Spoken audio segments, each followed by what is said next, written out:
नेपाल के जेनजी आंदोलन की तस्वीरें हम सब ने देखी थी ना। आपके स्क्रीन पर जो वीडियो चल रही है, सड़क पर पत्थर, दूसरी तरफ जेनजी वर्ग का एक समूह और सामने खड़ी सीआरपीएफ की गाड़ी। सीआरपीएफ के जवान उस गाड़ी की आड़ में खुद को बचाते हुए। ये तस्वीरें नेपाल से नहीं आई, इसी देश की तस्वीर है, देश के एक कोने की तस्वीर है। बीते दिनों राहुल गांधी ने एक ट्वीट किया था और कहा था कि इस देश के लोकतंत्र को जेनजी बचाएगा, लेकिन आज एक संवेदनशील सवाल उठाना जरूरी है। सवाल ये कि क्या जेनजी इस तरीके से सड़कों पर उतरेगा तो संविधान बच जाएगा? दोस्तों, हो सकता है आप में से कुछ लोग आज की तारीख में हमारी बातों से सहमत ना हो, लेकिन इस वीडियो में फिर भी अंत तक जरूर बने रहिएगा ताकि आप समझ सके इस देश के लिए क्या ज्यादा जरूरी है। नमस्कार, मैं स्वप्निल और आप मुद्दा देख रहे हैं। आगे बढ़ें उससे पहले एक छोटी सी अपील है। इन दिनों मुद्दा एक गंभीर आर्थिक संकट से जूझ रहा है। एक तरफ हमारे मेन बैंक अकाउंट्स को फ्रीज किया जा चुका है, तो दूसरी तरफ हमारे 2.5 साल पुराने चैनल को भी हमसे छीन लिया गया। लेकिन फिर भी हम बेबाकी से सत्ता से सवाल करते रहे हैं, करते रहेंगे। ऐसे में आज डे टू डे ऑपरेशंस में मुद्दा को कई मुश्किलों का सामना करना पड़ता है। यदि आप सक्षम हो, यदि आप चाहें तो छोटी छोटी मदद स्क्रीन पर दिख रहे क्यूआर कोड या फिर के नीचे दिख रहे यूपीआई नंबर के जरिए मुद्दा की जरूर कीजिएगा। जो तस्वीरें आपने देखी वो तस्वीरें इसी देश की थी, लेह लद्दाख की। लेह में आज की तारीख में जेनजी सड़कों पर उतरा। उसने भारतीय जनता पार्टी के दफ्तर में आग लगा दी। दोस्तों, आपके स्क्रीन पर अब एक खबर है। इस खबर को जरा गौर से देख लीजिए। यह खबर अपने आप में सारी कहानी बयां करती है। दरअसल लद्दाख में जो प्रदर्शन भड़का है उसमें जेनजी छात्रों ने बीजेपी दफ्तर और सीआरपीएफ की गाड़ी में आग लगा दी है, उसे फूंक डाला है। इनकी कुछ मांगे हैं और इन मांगों को लेकर सोनम वांगचुक एक चर्चित चेहरा है, आप सब जानते होंगे। वो बीते 15 दिनों से एक बार फिर भूख हड़ताल पर थे। इससे पहले उन्होंने पद यात्रा भी करी थी। लद्दाख से चलकर दिल्ली तक आए थे और यहां पर भी धरने पर बैठे थे। उससे पहले भी उन्होंने भूख हड़ताल करी थी। लेकिन इन तमाम चीजों के बाद देश की सरकार अपने कान में रुई डालकर बैठी रही। उसने सोनम वांगचुक की बात नहीं सुनी और शायद उसी की परिणति है कि आज की तारीख में लद्दाख का जेनजी सड़कों पर उतर आया। अब उन स्थितियों की तरफ चलें, उससे पहले जरा नेपाल में जो कुछ हुआ था उसको भी रिकॉल कर लेते हैं। नेपाल में जेनजी सड़कों पर जब उतरा तो उसके प्रदर्शन ने हिंसक रूप अख्तियार कर लिया और फिर देखते देखते तख्ता पलट हो गया। वहां पर कई छात्रों ने शहादत भी दे दी।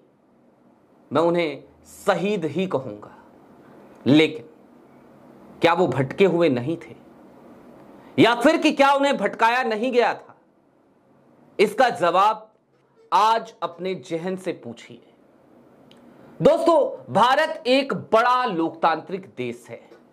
बात इतर है, आज की तारीख में इस देश में लोकतंत्र के मायने यही हो गए हैं कि आपकी आवाज को रोका जाए, सत्ता से सवाल पूछा जाए तो सत्ता को वो सवाल चुभने लगे। किसान आंदोलन हुआ, 700 किसान शहीद हो गए। उसके बाद जाकर कहीं मोदी सरकार के कान पर जू रेंगी थी और फिर एक बड़ा ही अजीब सा बयान देश के प्रधानमंत्री ने दिया था, तीनों कृषि कानून वापस लेते हुए, और उन्होंने कहा था शायद मेरी तपस्या में कुछ कमी रह गई, लोगों को नहीं दिखाई दी मेरी मेहनत। प्रधानमंत्री जी, आज हम आपसे कुछ बातें कहना चाहते हैं। आज लेह लद्दाख में जो कुछ भी हुआ वो भी सरकार के बहरेपन का ही नतीजा है। हालांकि सोनम वांगचुक ने अपनी प्रतिक्रिया दी है और उन्होंने इस तरीके की हिंसा को नॉनसेंस करार दिया है।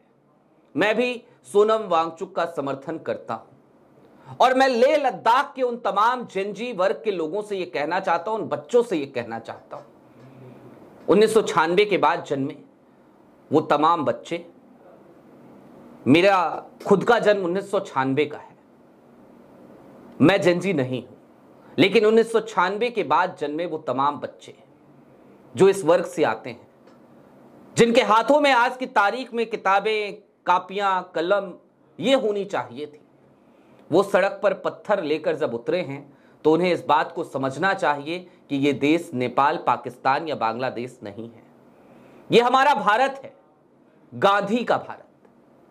पाकिस्तान महात्मा गांधी को, बापू को आइडलाइज नहीं करता, बांग्लादेश आइडलाइज नहीं करता, जबकि ये दोनों देश भारत का ही हिस्सा हुआ करते थे।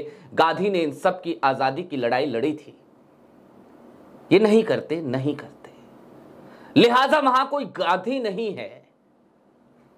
बापू आज की तारीख में जाहिर सी बात है नेपाल के पास भी नहीं थे, लेकिन हमारे पास बापू हैं, वो बापू जिन्हें इस दुनिया में कई क्रांतिकारियों ने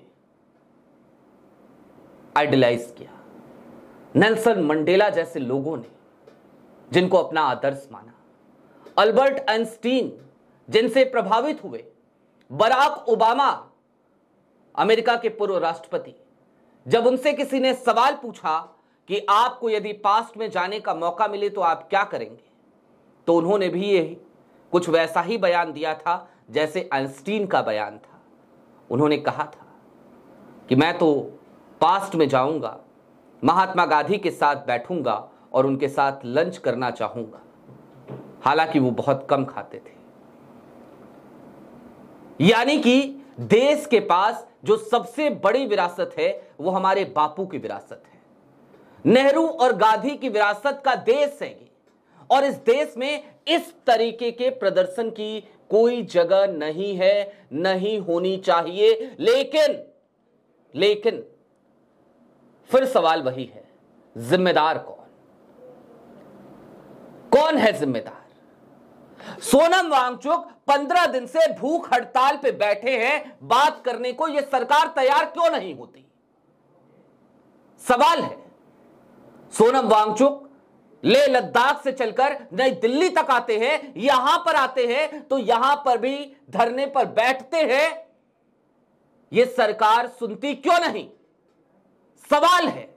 इससे पहले जब भूख हड़ताल पर सोनम वांगचुक बैठे तो झूठे दिलासे के साथ उनके भूख हड़ताल को तुड़वा दिया गया, लेकिन उसके बाद भी उस दिशा में सरकार ने कोई कदम क्यों नहीं उठाया?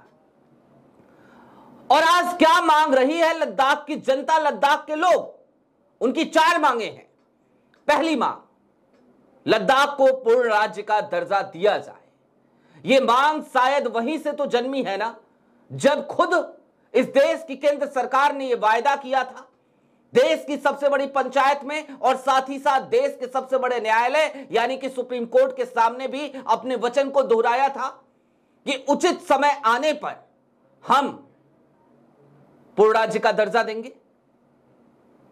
अपना वायदा पूरा करने के लिए ही तो कह रही है आज लद्दाख की जनता आपसे। दूसरी मांग, स्थानीय लोगों को नौकरी में प्राथमिकता दी जाए। तीसरी मांग, संवैधानिक संरक्षण दिया जाए, अनुसूची 6 में लद्दाख को शामिल किया जाए। मुझे समझ नहीं आता इन मांगों को मांगने में आखिरकार लद्दाख की जनता भला कौन सा गुनाह कर रही है जिसकी वजह से उसे इस तरीके के अनदेखेपन का, इस तरीके से नजरअंदाज किए जाने का कष्ट भोगना पड़ रहा है, पीड़ा भोगनी पड़ रही है। हालांकि इन तमाम बातों के बावजूद मैं आज जो कुछ लेह लद्दाख में हुआ उसका समर्थन नहीं करता, नहीं कर सकता, क्योंकि मैं बापू को मानता हूं। आपको भी नहीं करना चाहिए दोस्तों, इस बात को समझिएगा। नेपाल में जो कुछ भी हुआ उसको जो लोग आइडलाइज कर रहे हैं उन्हें एक बात समझनी पड़ेगी कि नेपाल में फिर से लोकतंत्र को बहाल होने में एक लंबा समय बीत जाएगा, लंबा समय बीत जाएगा।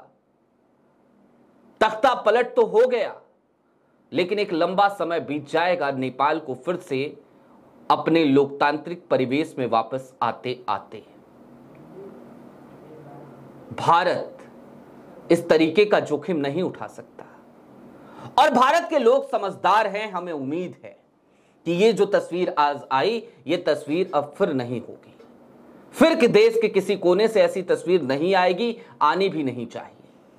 लेकिन हां, इस देश की सरकार की भी कुछ जिम्मेदारियां तो हैं ना। आज आपका जो दफ्तर फूका गया है आपकी पार्टी का, आदरणीय नरेंद्र मोदी जी, मैं दोनों हाथ जोड़ के आपसे कहना चाहता हूं, इस देश की जनता के सब्र का इम्तिहान ना लें, ना लें। आपने कहा था 2 करोड़ रोजगार देंगे आप, कुछ तो कीजिए जनाब, कुछ तो कीजिए। इस देश की जनता की पीड़ा को समझिए। लफाजी से, गलदोदई से देश नहीं चला करता, देश प्रचार तंत्र से नहीं चला करता। ये तमाम चीजें, ये मार्केटिंग स्ट्रेटजीज आपको आपके उन तमाम कृत्यों पर पर्दा तो डाल सकती हैं, आपको चुनाव तो जितवा सकती हैं, लेकिन लोगों को जब रोजमर्रा की जिंदगी में समस्याओं का सामना करना पड़ता है तो फिर पीड़ा होती है, आह निकलती है, दर्द होता है, तकलीफ होती है, और उसके बाद इस तरीके की दुखद तस्वीरें सामने आती हैं।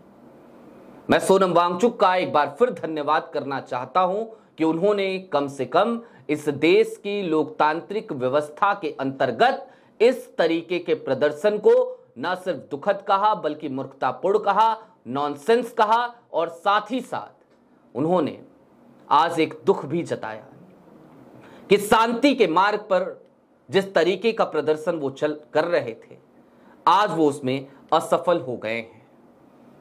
दोस्तों, जिम्मेदारी इस देश को संभालने की हम सब की है, और इस देश के जनजी को भी सही रास्ता दिखाने की जिम्मेदारी हम सब की है। लेह में आज जो कुछ भी जनजी ने किया वो सही रास्ता तो नहीं था। आपकी क्या राय है कमेंट बॉक्स में जरूर बताइएगा। अभी के लिए दीजिए इजाजत।